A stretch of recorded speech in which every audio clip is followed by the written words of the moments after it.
Otep à tous, bien-aimés frères et sœurs. Le discours tant attendu de Volodymyr Zelensky à la 79e session de l'Assemblée générale de l'Organisation des Nations Unies s'est tenu ce 24 septembre 2024. Son discours a été articulé sur deux points fondamentaux. M. Zelensky demande à ce que l'Organisation des Nations Unies, l'Assemblée générale des Nations Unies et même le Conseil de sécurité de l'ONU de contraindre la Russie à faire la paix. Il faut donc imposer la paix à la Russie, donc que ce soit de gré ou de force. Deuxième des choses, M. Zelensky implique l'Iran et la Corée du Nord. M. Zelensky veut que l'Assemblée générale de l'Organisation des Nations Unies, sinon le Conseil de sécurité des Nations Unies, puisse reconnaître la complicité de l'Iran et de la Corée du Nord, afin que, bien entendu, on puisse prendre des dispositions qui s'imposent. Bon, question. Comment veux-tu vouloir la paix et puis parcourir le monde occidental pour chercher des armes et des armes en profondeur qui vont aggraver la situation, qui vont embraser le pays, qui vont embraser carrément le monde? Vous voulez la paix? Très bien. Mais comment on obtient la paix? Zelensky a quitté l'Ukraine pour venir aux États-Unis, non pas avec un plan de paix, mais avec un plan de victoire.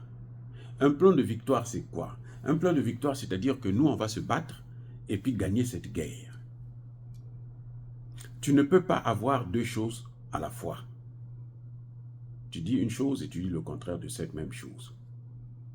Le plan de paix, c'est ce qui vous amène à des négociations pour que vous puissiez vous entendre afin de vous partager le pouvoir, partager les responsabilités et puis, bon, avancer ensemble. Plan de victoire, c'est faire la guerre jusqu'à ce qu'il y ait un vainqueur. Et vous espérez être le vainqueur puisque c'est vous qui avez mis en place ce plan de victoire. Donc, Zelensky est en train de demander à l'ONU ce que lui-même, il ne veut pas faire. Enfin, moi, c'est comme ça que je comprends ça. Zelensky demande à ce qu'on puisse contraindre à l'ONU. C'est-à-dire que Zelensky veut que l'ONU puisse entrer en guerre contre la Russie. Vous voyez comment c'est monstrueux? Il veut que la communauté internationale, que l'Occident qui est déjà en guerre, parce que la guerre, nous savons, c'est-à-dire que ce qui est terrible, c'est que j'ai l'impression que Zelensky nous prend pour des cons. Et c'est dangereux de prendre des gens pour des cons alors que tu sais que ces gens-là ne sont pas cons. Donc c'est toi qui es con. Oui, si tu traites quelqu'un de fou, mais tu sais que la personne n'est pas folle. Donc en fait, le fou, c'est toi. Alors, Zelensky, il nous dit qu'il faut contraindre. C'est-à-dire, il faut qu'on, par la force, qu'on puisse obliger à Poutine de un cessez-le-feu. Mais lui-même, il ne prend pas des initiatives pour cesser le feu, pour aller vers la paix. Il prend des initiatives pour aggraver le feu. C'est-à-dire qu'il jette de l'huile sur le feu. Il devient un pyromane. Et tout le monde aujourd'hui connaît la situation qu'il y a en Ukraine. Parce que la guerre n'a pas commencé en 2022. Ce n'est même pas en 2014. C'est bien avant 2000. La guerre a commencé en fait en 1991. Quand l'ex-URSS s'est autodisloqué, le mur de Berlin est tombé, là, la vraie guerre a commencé. Cette guerre que vous voyez là, c'est là que ça a commencé, puisque c'est la conséquence de l'élargissement de l'OTAN. Cette guerre, en fait, c'est la conséquence de l'élargissement de l'OTAN. C'est-à-dire que l'OTAN s'est arrangée elle a violé d'abord les engagements qu'elle avait pris devant Gorbatchev et elle s'est engagée maintenant à avancer de plus en plus, de plus près encercler en fait la Russie. C'est comme elle le fait partout, elle est en train d'encercler le Sahel. Quand les Américains disent que nous on va envoyer nos soldats, déployer nos soldats au Tchad, c'est pourquoi? C'est pour encercler le Sahel. Ils sont au Mali, ils sont en Côte d'Ivoire, au Ghana, au Bénin, et maintenant ils veulent aussi aller au Tchad. Parce qu'ils veulent encercler. C'est-à-dire que les États-Unis encerclent tous les pays qu'ils trouvent indésirables. Ils veulent les asphyxier, et puis à n'importe quel moment, bon, ils vont attaquer, les bombarder, les détruire. Mais les autres ne sont pas des cons. Oui. Ça ne peut pas se passer comme ça tout le temps, et puis vous gagnez.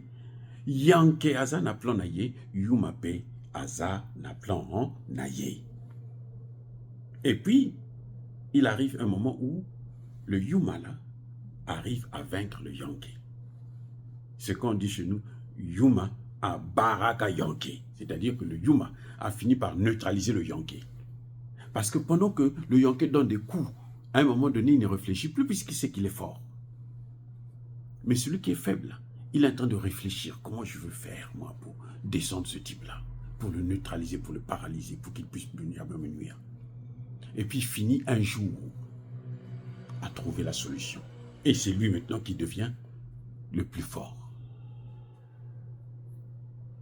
Donc Zelensky, quand la charité bien ordonnée commence par soi-même, tu veux la paix, mais commence d'abord par poser les jalons de la paix, les bases de la paix. Tu ne peux pas vouloir la paix et puis tu fais que jeter de l'huile sur le feu. Et oui, ça n'a aucun sens. Ça c'est un. Deux, mais que vient faire l'Iran et la Corée du Nord? Lui, l'Ukraine, il est soutenu par 32 pays. C'est-à-dire que tous les pays de l'OTAN, et même les pays du G7, parce que le Japon, la Corée du Sud l'aident.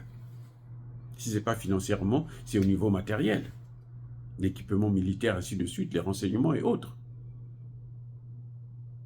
Il est entouré. Il a des pays. D'ailleurs, c'est pour ça qu'il s'est permis d'aller attaquer le Mali. Est-ce que lui, il a parlé aux Nations Unies que non, il a attaqué le Mali? J'aurais souhaité que le ministre des Affaires étrangères du Mali puisse soulever ce problème-là à l'Assemblée générale de l'ONU. Comme ça, on va savoir, quand lui viendra présenter son discours, qu'on sache que non, mais attendez, toi tu viens ici, là, toi tu es en train d'aller foutre le bordel ailleurs, et puis tu viens te plaindre pour ton sort. Il attaque la Russie, mais pourquoi il n'a pas attaqué, il n'a pas cité la Chine? La Chine aussi donne des semi-conducteurs à la Russie. La Chine aussi vend des semi-conducteurs à la Chine. C'est grâce à la Chine que Poutine a pu contourner les sanctions. La Chine et l'Inde. Pourquoi il n'a pas parlé d'eux? Surtout de la Chine. Pourquoi il n'a pas parlé de la Chine? Vous voyez, ça dit que c'est un manipulateur. Il est hors norme. Et le vrai ennemi des Américains, c'est la Chine. Il fallait qu'il cite la Chine aussi. Comme ça, les Américains devaient attaquer la Chine. Et puis on devait voir ce que ça va donner. J'ai l'impression que ce type, c'est un voyou. Il n'a rien compris. Il n'a rien compris. On lui dit très bien que cette guerre-là, elle est déjà perdue d'avance pour l'Ukraine. Et que pour sauver les meubles, il faut négocier le plus tôt que possible. Eh oui. Parce que plus la guerre va durer, plus il va affaiblir l'Union européenne. Et l'Union européenne, quand elle va s'affaiblir, là, mais lui fera partie de cette Union européenne. Parce que les Américains, ils ne font pas cadeau à l'Europe. Et lui, faisant partie de l'Europe, mais ils vont tous être écrasés par les mêmes Américains, pas par la Russie. Vous voyez, bien-aimés frères et sœurs, encore une fois de plus, soyez bénis, abondamment bénis par le Dieu des Kémites et par nos ancêtres angélisés. Mais que tous ceux qui persécutent le continent africain, le pillent et le déstabilisent, qu'ils soient noirs, blancs, chinois, arabes, juifs, indiens ou qui qu'ils soient punis, maudits, foudroyés, neutralisés, écrasés, effacés par le Dieu des Kémites et par nos ancêtres angélisés. Bref, Zelensky n'a rien dit aux Nations Unies. Il est venu seulement chercher à avoir un soutien pour continuer cette guerre. Vive l'Afrique éternelle, j'ai dit et j'assume.